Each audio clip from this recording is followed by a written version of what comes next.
Hello everyone, welcome to my YouTube channel in SP Civilian. So today's we will dealing with new subject which is highway engineering.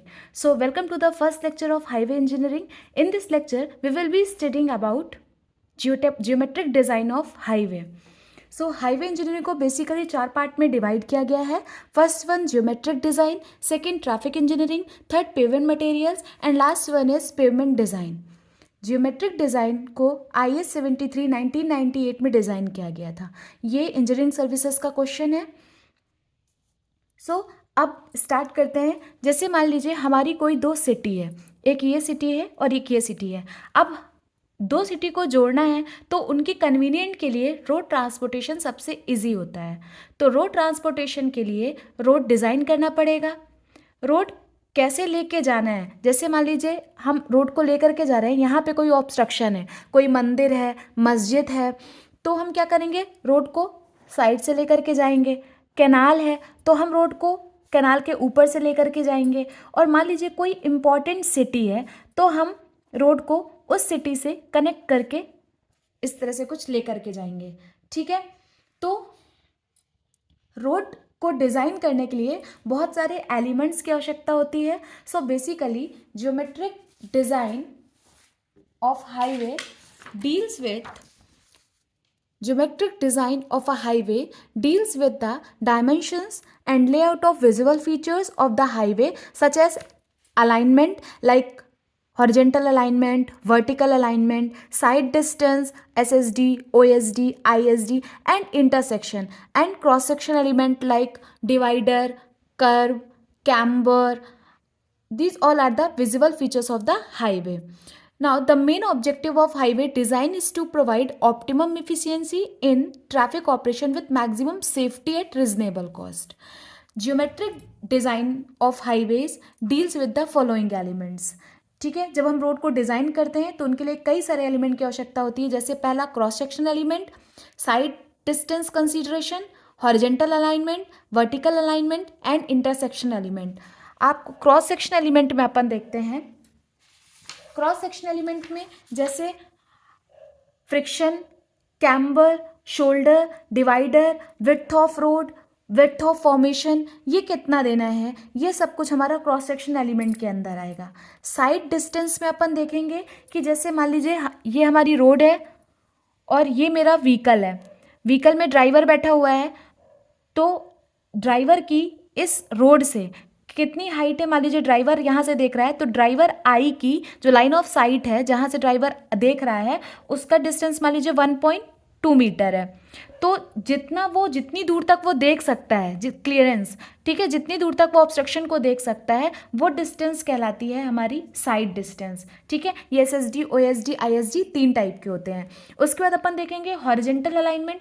Horizontal alignment मतलब कहलाता है change in path from straight to curve. जैसे ये मेरा vehicle है, ये मेरी road है, ये स्ट्रेट रोड है और फिर इसके बाद हमारा व्हीकल किसी कर्व में मूव करता है तो क्या हो रहा है, पाथ में चेंज हो रहा है स्ट्रेट टू कर्व. तो जब हमारा चेंज इन पाथ होता है फ्रॉम स्ट्रेट टू कर्व वो हॉरिजेंटल अलाइनमेंट में आएगा. ठीक है, अपन उसमें जैसे सुपर एलिवेशन हो गया और ट्रांजिशन कर्व, ये सब कुछ अपन हॉरिजेंटल अलाइनमेंट में डिस्कस करेंगे. वर्टिकल अलाइनमेंट में क्या होता है, वर्टिकल अलाइनमेंट में होता है चेंज इन, जैसे यहाँ पे चेंज इन पाथ था हॉरिजेंटल अलाइनमेंट में, उसी प्रकार वर्टिकल अलाइनमेंट में होगा change in gradient. Change in gradient का मतलब होता है चेंज इन स्लोप.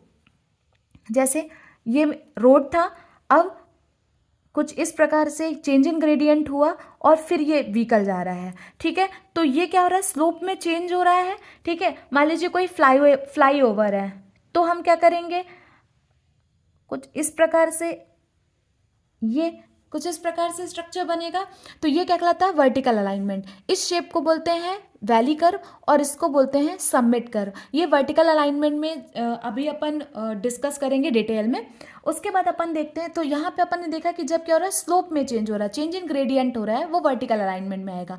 हॉरिजेंटल अलाइनमेंट में क्या पढ़ा अपन ने, चेंज इन पाथ हो रहा है स्ट्रेट से कर्व पे जब व्हीकल मूव कर रहा है.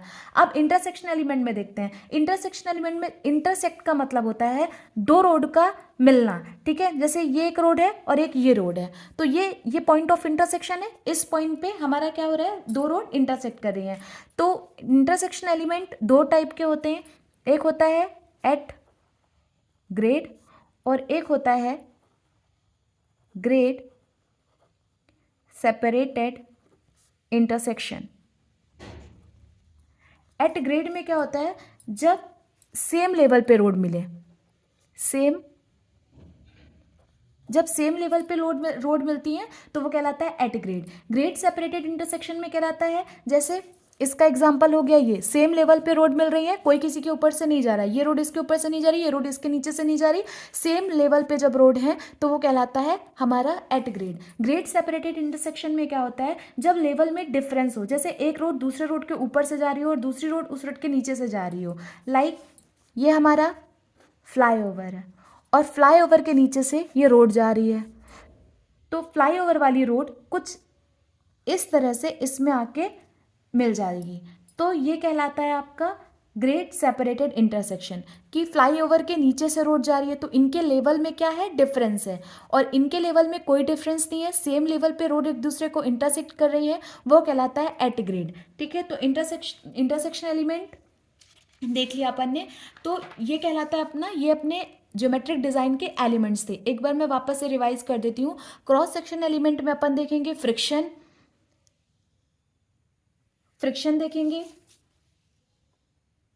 कैम्बर देखेंगे, शोल्डर देखेंगे, डिवाइडर देखेंगे, विड्थ ऑफ रोड कितनी रखनी है, विड्थ ऑफ फॉर्मेशन क्या होता है, ये सब कुछ अपन क्रॉस सेक्शन एलिमेंट में देखेंगे। साइड डिस्टेंस में देखेंगे कि ये हमारी रोड है और ये व्हीकल है, तो ड्राइवर कितनी दूर तक का देख पा रहा है, ठीक है, वो कहलाता है आपका साइड डिस्टेंस। 3 टाइप के साइड डिस्टेंस होते हैं, SSD, OSD and ISD। Stopping side distance, overtaking side distance, intermediate side distance. Horizontal alignment में देखेंगे चेंज इन पाथ, जब कोई व्हीकल स्ट्रेट रोड से किसी कर्व में मूव करता है तो वो कहलाता है चेंज इन पाथ, जो कि हॉरिजॉन्टल अलाइनमेंट में देखेंगे। वर्टिकल अलाइनमेंट में चेंज इन स्लोप हो रहा है, ये रोड जा रही थी, फिर ये स्लोप चेंज हुआ, फिर कुछ इस प्रकार से स्लोप चेंज हुआ, तो ये जो शेप कहलाएगा, ये कर्व जो कहलाएगा, ये कहलाएगा वैली कर्व, और ये वाला जो आपका कहलाएगा, ये कहलाएगा समिट कर्व। इसमें जो इस प्रकार से स्लोप चेंज हो रहा है। इंटरसेक्शन एलिमेंट में क्या देखेंगे, इंटरसेक्शन में देखेंगे अपन पॉइंट ऑफ इंटरसेक्शन। जब दो रोड एक दूसरे से मिले तो उनको कहते हैं point of intersection. This is point of intersection. 2 type के इंटरसेक्शन होते हैं, पहला एट ग्रेड और दूसरा होता है grade separated intersection. At grade जब सेम लेवल पे रोड मीट करती हैं, ग्रेड सेपरेटेड इंटरसेक्शन मतलब जब डिफरेंट लेवल पे रोड एक दूसरे को मीट करती हैं। तो ये था एलिमेंट ऑफ ज्योमेट्रिक डिजाइन। अब अपन देखते हैं कौन कौन से फैक्टर्स हैं जो ज्योमेट्रिक डिजाइन को अफेक्ट करते हैं। तो पहला है डिजाइन स्पीड। डिजाइन स्पीड में क्या होता है, हाईवे को जैसे हम डिज़ाइन करते हैं तो डिज़ाइन स्पीड बहुत मैटर करती है। यदि मान लीजिए नेशनल हाईवे है तो उसकी स्पीड क्या होगी, ज़्यादा होगी। एक्सप्रेसवे है तो उसकी स्पीड नेशनल हाईवे से ज़्यादा होगी। स्टेट हाईवे है तो उसकी स्पीड नेशनल हाईवे से कम होगी। Super elevation, radius of curve, width of pavement, alignment, transition curve कैसे देना है, जो जैसे मान लीजिए ट्रांजिशन कर्व क्या कहलाता है, जैसे स्ट्रेट रोड से जब किसी कर्व में मूव करते हैं तो जो ड्राइवर होता है, जब हमारा व्हीकल स्ट्रेट रोड से एकदम से कर्व में मूव करता है तो जो ड्राइवर है उसको जर्क महसूस होता है, वो अनकंफर्टेबल फील करता है। तो अनकंफर्टेबल ना फील करे इसके लिए हम स्ट्रेट रोड और सर्कुलर जो कर्व है इनके बीच में हम एक कर्व प्रोवाइड करते हैं जिसको बोलते हैं ट्रांजिशन कर्व। ठीक है, तो ट्रांजिशन कर्व कैसे देना है स्पीड के हिसाब से, ताकि जो ड्राइवर है उसको जर्क ना महसूस हो, ड्राइवर अनकंफर्टेबल ना हो, ताकि एक्सीडेंट ना हो उस स्पीड की वजह से। तो ये सारी चीज़ डिज़ाइन स्पीड के अंदर आती है। डिज़ाइन स्पीड बहुत इंपॉर्टेंट फैक्टर है, इंपॉर्टेंट रोल प्ले करता है जब हम हाईवे को डिज़ाइन करते हैं। नाउ टोपोग्राफी की बात करते हैं। टोपोग्राफी का मतलब होता है टेरेन, टेरेन का मतलब होता है आपका स्लोप। ठीक है, जैसे ये देखिए, ये टोपोग्राफी, तो जैसे यदि आपका प्लेन टेरेन है तो उसका जो स्लोप है वो क्या होगा, 0 to 10% के बीच होता है। रोलिंग टेरेन है तो आपका जो स्लोप है वो 10 to 25% के बीच में होगा। माउंटेनियस टेरेन है तो जो स्लोप है वो 25 to 60% होगा। यदि आपका स्टीप या हिली टेरेन है तो वहाँ पे जो आपका स्लोप है वो 60% से ज़्यादा होगा। ठीक है, तो इसके बाद अपन देखते हैं, ये अपन ने टोपोग्राफी देखी।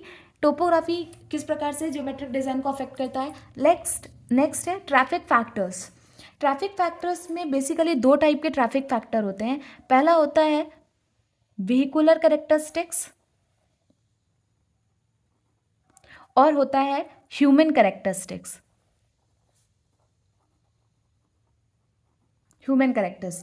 व्हीकुलर कैरेक्टरिस्टिक्स कहलाता है जिसमें हम व्हीकल के बारे में बात करेंगे। विड्थ ऑफ व्हीकल क्या है, हाइट ऑफ व्हीकल क्या है, वेट ऑफ व्हीकल कितना है, स्पीड ऑफ व्हीकल, एक्सेलरेशन। यदि हम हायर डिज़ाइन करते हैं तो एक पर्टिकुलर स्टैंडर्ड लेके चलते हैं कि व्हीकल का वेट, हाइट, स्पीड के बेसिस पे ही हम जो हमारा पेमेंट है, रोड है, उसकी कितना लेन डिज़ाइन करना है, कितना नंबर ऑफ लेन रखना है, ये डिपेंड करता है व्हीकल की डिज़ाइन पे कि व्हीकल का वेट कितना है, हाइट कितनी है, स्पीड कितनी है। ठीक है, इसके बाद अपन बात करते हैं जब ह्यूमन कैरेक्टरिस्टिक्स पे। ह्यूमन कैरेक्टरिस्टिक्स दो हो सकते हैं, एक तो हमारा ड्राइवर और दूसरा है पेडेस्ट्रियन। ठीक है, ड्राइवर की mental position, physical position, psychological health कैसी है, उसने ड्रिंक तो नहीं की है, ये सब कुछ ड्राइवर की कैरेक्टरिस्टिक्स पे डिपेंड करता है। ठीक है, ये सब आपके ट्रैफिक कैरेक्टरिस्टिक्स में ही आता है। ठीक है, जैसे ये हो गया आपका ड्राइवर। अब देखिए, अब हम देखते हैं नेक्स्ट हमारी जो कैरेक्टरिस्टिक्स है ड्राइवर और पेडेस्ट्रियन हमने ट्रैफिक फैक्टर्स में देख लिया। अब design, hourly, volume and capacity देखते हैं जो कि अपना नेक्स्ट फैक्टर है।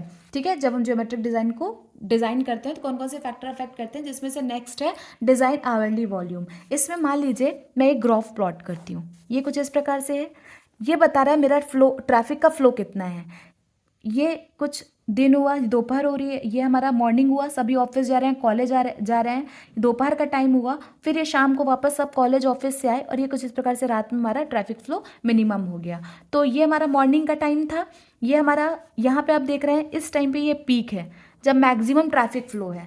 ठीक है, तो ये सुबह का टाइम था, ये कुछ दोपहर का टाइम है और ये फिर शाम का और ये रात का टाइम है। ये हमारा ट्रैफिक फ्लो है। सपोज मैंने ये ग्राफ ड्रॉ करते हैं, ये ट्रैफिक फ्लो का ग्राफ, ठीक है, बनाया मैंने। कई बार क्वेश्चन में पूछा जाता है कि किस टाइम पे हमको हाईवे को डिज़ाइन करना है। ठीक है, मीन्स किस ट्रैफिक वॉल्यूम के लिए हमको हाईवे को हम डिज़ाइन करना चाहिए। तो आंसर मिलता है पीक वॉल्यूम के लिए, जो कि गलत है क्योंकि ये अनइकोनॉमिकल हो जाएगा, अनइकोनॉमिकल होगा यदि हम पीक फ्लो के लिए अपने हाईवे को डिज़ाइन करते हैं। ठीक है, एक इकोनॉमिकल डिज़ाइन के लिए जो एवरेज वैल्यू होती है, मींस आवरली डिज़ाइन करेंगे, पर आवर एनालिसिस करेंगे हम, देन जो बेस्ट लगेगा कि इन आवर्स के लिए, किन आवर्स के लिए हमको, जैसे ये आवर्स हैं तो किन आवर्स के हिसाब से हमको इनकी डिज़ाइन करना चाहिए हाईवे की, तो हम फिर उस आवर्स के लिए उस रोड को डिज़ाइन करेंगे। ठीक है, उसके बाद environmental and other factors. Environmental factor में जैसे रेनफॉल, नेक्स्ट है टेम्परेचर कैरेक्टरिस्टिक्स।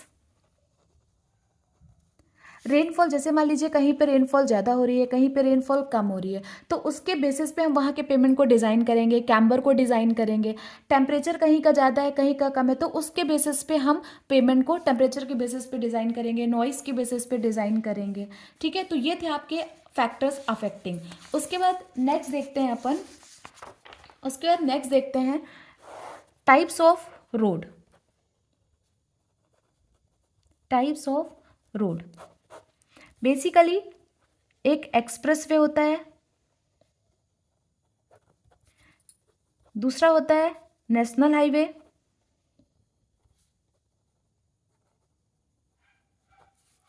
तीसरा जिसको अपन शॉर्ट में एनएच लिखते हैं, एक्सप्रेस हाईवे को ईएच लिखते हैं। उसके बाद होता है अपना स्टेट हाईवे जिसको एसएच से डिनोट करते हैं। फिर होता है मेजर डिस्ट्रिक्ट रोड जिसको एमडीआर से डिनोट करते हैं। फिर अदर डिस्ट्रिक्ट रोड जिसको ओडीआर से डिनोट करते हैं। एंड लास्ट होता है विलेज रोड जिसको वीआर से डिज़ाइन करते हैं। ठीक है, जो एक्सप्रेसवे होता है इसको 120 किलोमीटर पर आवर की स्पीड के लिए डिज़ाइन करते हैं। नेशनल हाईवे को 100 किलोमीटर पर आवर के लिए डिज़ाइन किया जाता है। जो स्टेट हाईवे है इसको 80 किलोमीटर पर आवर के लिए डिज़ाइन किया जाता है। ये बेसिकली डिपेंड करता है आपके टेरेन पे। यदि आपका सरफेस जो है, स्लोप जो है वो प्लेन है, रोलिंग है, हिली है, स्टीप है, तो उसके बेसिस पे ही डिज़ाइन में थोड़ा चेंजेस आते हैं। तो ये था आपका टाइप्स ऑफ रोड। इसके बाद कुछ थोड़ा बेसिक डेफिनेशंस डिस्कस करते हैं। Now what is road? Okay, तो रोड क्या होता है?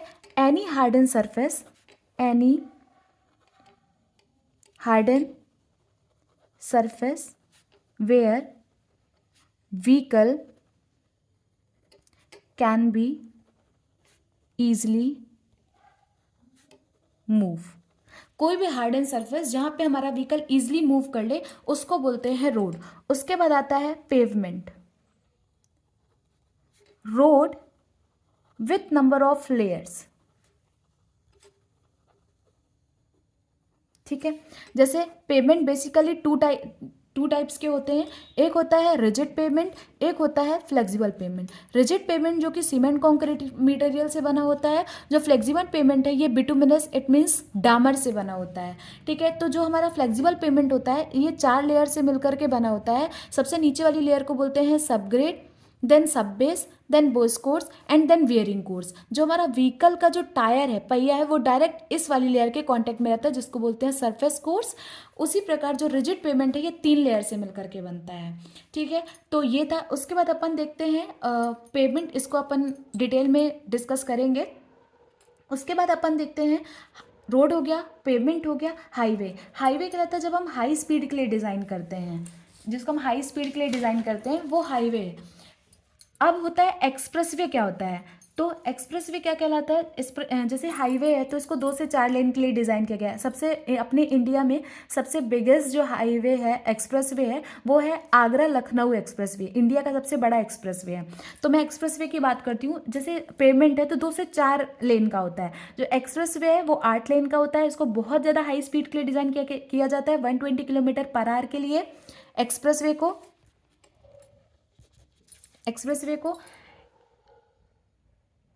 इसमें जो स्पेशल हाईवे जिसमें हाई स्पीड से हाई ट्रैफिक का वॉल्यूम फ्लो होता है वो कहलाता है एक्सप्रेसवे। ट्रैफिक का एक्सेस कंट्रोल रहता है इसमें। जैसे सिग्नल, चौराहे, ये सब नहीं मिलेंगे आपको एक्सप्रेसवे में, क्योंकि इसमें ऑरिजिन को डेस्टिनेशन से डायरेक्टली कनेक्ट कर रहे हैं और हाई स्पीड से ट्रैफिक को फ्लो कराते हैं, तो वो कहलाता है एक्सप्रेस हाईवे। ओके, सो ये थी आज की class. I hope you are clear with this topics and I hope this is very much clear to you. Okay, thank you.